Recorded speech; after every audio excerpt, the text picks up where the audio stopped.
And how long has writing been your full-time job?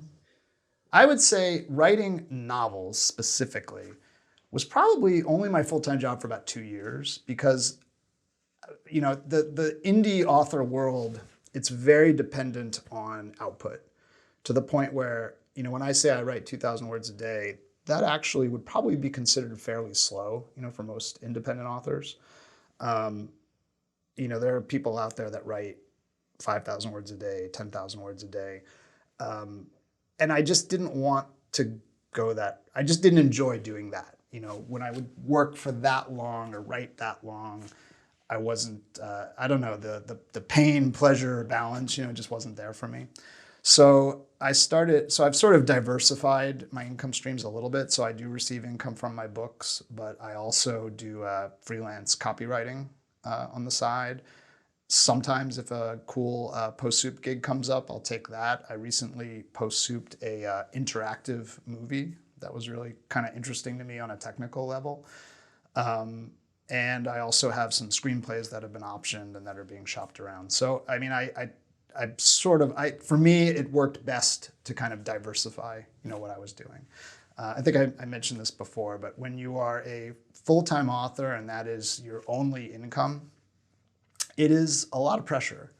And I found that although it was really cool and really exciting when things were going well, when things weren't going well, it was again, easy to get discouraged if you're not careful. And I just found that pressure, I didn't enjoy writing under those conditions. I actually enjoy writing more now, because it's not the only thing I'm depending on. Did you think that would be the case? I didn't. I was really excited to go full time with it. And I was kind of surprised when I realized that it wasn't the best fit for me. But by the same token, I don't think I would ever, I have a hard time imagining myself in sort of a typical, 9 to 5 corporate job. I don't think I could go back to that. Most of the things I do, I'm very lucky that they do still involve some element of creativity. I've also done, like I said, I do consulting with other authors, and I've done some creative consulting on screenplays. So I still get to sort of exercise those muscles, but it just keeps it fresh and it keeps like too much pressure from going on the writing side. And when there is that pressure, do you find you're less creative or you're more just stressed out and it's... I don't think I was less creative because the work I did during that time I still am happy with, but it just wasn't as much fun. It was just harder on me to do it. And also it's harder. You start to develop, I'm sure you've heard this from other people, but it's very easy to develop like an imposter syndrome where, and I find this even more so with novels where, you're working on it for so long and you're all alone and nobody sees it. And you start to wonder like, well, maybe I just got lucky, the first time, or maybe I just got lucky the first 2 times. Like my fiance jokes that like when I finish every book, I always say, this is my worst book ever. And she's like, you say that about all your books, But you just start to like wonder, it's just hard to kind of keep things in perspective, I found, for me. So I would just be much more hypercritical on myself in a non-constructive way. When all I was doing was writing the books and that was it, I would be super, super critical and hard on myself. That's interesting. So it sounds like you said there was sort of a confidence issue when you first got here and then you received so many no's or you just got to a point where it didn't bother you as much. And then it sounds like there's this other point where when you start, and that's very interesting to me. There is, but I definitely think that now having gone through all that, mentally I know like you're just psyching yourself out. That's not true. Of course you've written 8 books, like you have, all of them are rated very highly. So I can sort of talk myself off the ledge, but I definitely believe that once you do it, that's sort of what I was saying, like with the whole lottery thinking idea that, if when I do this one thing, like I've got it made. It's not really, or at least that's not the way it felt for me, because after the second book, which was enormously successful and really allowed me to do whatever I wanted for a couple of years, after that, but I still was worried, when I would write, I don't know if this is any good, and like, I think it's just sort of in the back, this voice in the back of your head. You just need to learn to ignore it, do the work, and then assess, if it's good or bad. Because until you're finished, it's not good or bad. It's nothing until it's done. And even then you can go back and edit it and improve it and work it. Nothing comes out like perfect. It's you just have to do the work and trust in the work and then go back and try to make it the best it can be. So it's not just if I get this many downloads or this many purchases, I'm home free, then there's this new pressure. Not for me. I mean, I can only speak for myself, and some people may be less critical of themselves. Some people, I think, have different goals out of publishing. I mean, I do think there are authors out there that probably just look at it as a business. I mean, there are authors who put out, like a book a week, or hire ghostwriters, and I'm not criticizing their practices. Like it's almost like I said, when you're an author, you're also a publisher. When you're an independent author, you're a publisher. And I think some people sort of gravitate more to that publishing side where it's a business and a product and they have an assembly line that they may or may not care very much about the individual products that come out. I don't know.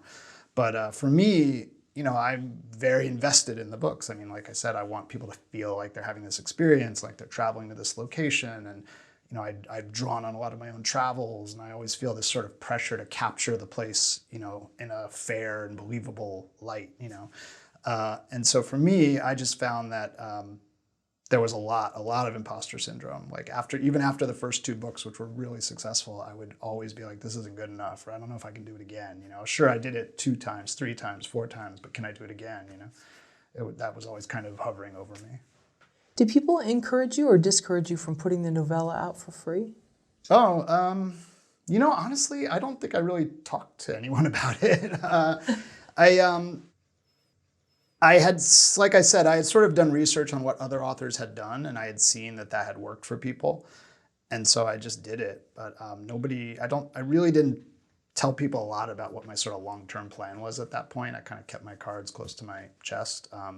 In fact, I remember at the time, that company that I had done some writing for, when they found out I was publishing books, they were like, oh, they must be horror books. We'd love to see them. I was like, oh, no, actually, they're spy stuff, because the writing I'd done for them was a horror-based thing.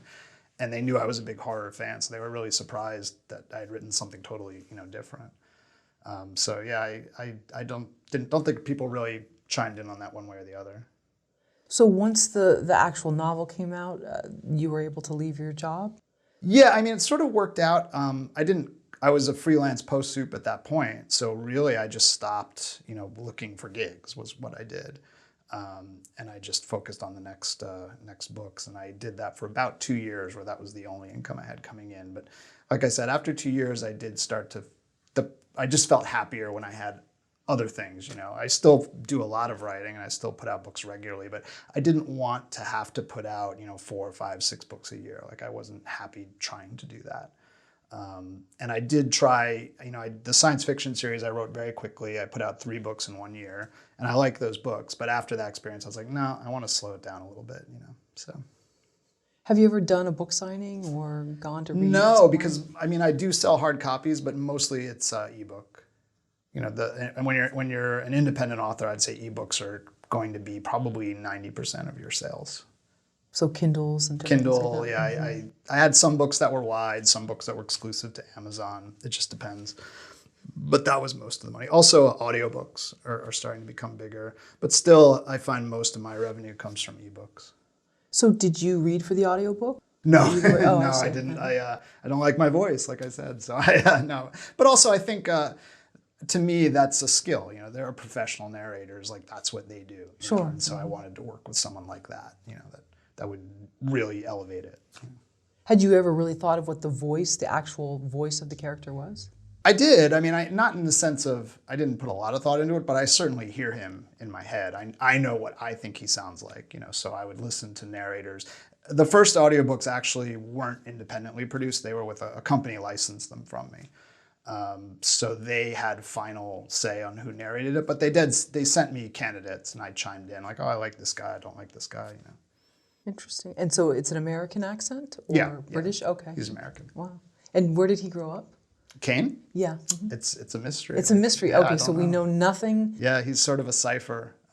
Interesting. Very little of his past has been revealed. And in fact, there's sort of a running joke in the books that whenever someone is about to mention his military record, it says, you know, that he's a veteran, but it never said like where he served or in what branch he served. And whenever someone's about to say it, like someone else always cuts them off, or someone says, oh, that's classified. And so readers will always sort of offer their theories like, oh, he must have been a Navy SEAL, or he must have been, you know, a Marine Force Recon, you know, but it's never been said like what he was. So Does he give away any tells with food that he might like, or a phrase?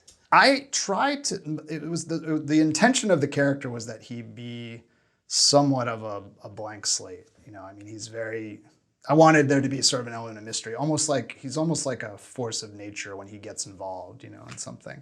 So, I mean, he certainly has traits, you know, he's sort of cynical. He's someone who's been betrayed, and he's someone who has an intense self-loathing because he looks back on the things he did in the CIA and the Army with regret, you know, because he's seen now that not everything was what he believed, you know, that it was. So he is very distrustful of people that kind of elevate themselves morally above others. You know, he's kind of bitter and cynical, although gradually through the books that sort of changes. You know, he starts to kind of go on this redemptive arc. And he's someone who's lived all around the world, so he's very open in terms of like what he'll eat. You know, I mean, the books are set all different places, and I kind of try to present him as someone that can sort of fit in almost anywhere. You know, he drinks whiskey for the most part, and he doesn't like very sweet things. Those are about the only two things I can think of that are consistent. Is there a part of you that wishes the books would do better on Amazon so that you wouldn't have to work anymore? Well, I mean, like I said, the work that I do is work I enjoy, so it's still creative kind of stuff. So, I mean, of course, I wish the books could be #1 New York Times bestsellers. You know, I mean, why not? Like, of course, I would always want them, no matter how successful they are, I think I would want them to be more successful. And they are nowhere near, you know, that level of success for sure. But no, I don't think that I would want to only write books. I mean, I enjoy it. It's a big part of what I do, but I would also want, I mean, honestly, I think what I would really like would be the freedom to sort of slow things down, you know, and write fewer books, that I could also write some screenplays and maybe some TV pitches, and, you know, maybe, you know, do the author consulting, which I really like. I like helping first-time authors and kind of showing them, you know, the ropes and what I did, and kind of getting them started on the right path. Because there's a lot of scams out there and like predatory businesses that kind of prey on first-time authors and screenwriters. I mean, I'm sure you guys have seen that kind of stuff. So when I do consult with authors, it's very inexpensive, and I'm like, don't spend money on this. Like, don't give anyone $10,000 to publish your book. You know, don't do that. You know, kind of steering them away from the obvious scams. So I enjoy doing all that. So I don't want to necessarily give that stuff up. But sure, I mean, who doesn't want more success, right? And when you work with these authors, they are ones that have a finished novel. Sometimes they do. Sometimes they're in the middle. You know, sometimes they haven't finished yet. Sometimes they've written several books, but they just haven't been able to kind of achieve success, and they're not sure like what they should be doing differently. It's kind of all over the map.